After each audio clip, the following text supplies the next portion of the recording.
Hey y'all, hey! So this is the scoop for this week. I want to first congratulate you all for making it to mid-semester of the first semester of this crazy school year. But y'all made it. Y'all are here. Y'all finished out a good half chunk of it. And so now, what should you be doing? That's what we're going to talk about. Right now, you should have a good feel of how you are doing in a class academically. You should now have your routines down and all of that kind of stuff. And you should know, how am I feeling? How am I doing in this class? To understand that, you need to understand your grades. You need to understand how everything works together to create that final grade for your class. So how much are your homeworks weighted?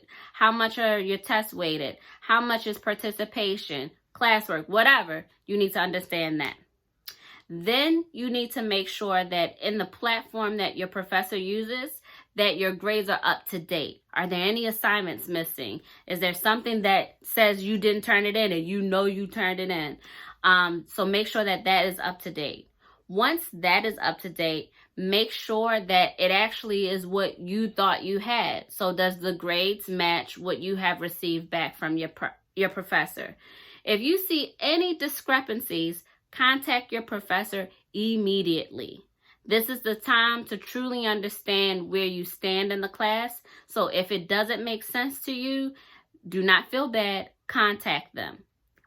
If everything is there and it makes sense, there's a GPA calculator and a grade calculator that I'm going to drop in this email so that you can use to see where you stand. Do you have an A? Do you have a B? Do you have a C? Do you have a D? Do you have an F?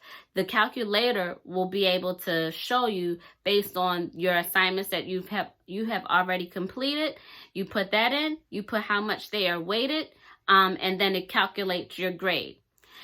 Another cool thing that it does is you could put in future assignments. So let's say you got some more homework assignments left in your final or your final project. You could put in, if I get a 90 on this, what will my grade do? If I fail it, so what if I get a 50 on this? What will my grade do? The GPA calculator can calculate all of that. Once you have a feel for where you stand in your class, you need to consider, is this a class that you're going to continue to take and finish out the semester, or do you need to withdraw? So withdraw, that means that a W will show up on your transcript, but it does not affect your GPA. So rather than getting an F or a D, if you choose to take the W, it will not affect your GPA like an F or a D does.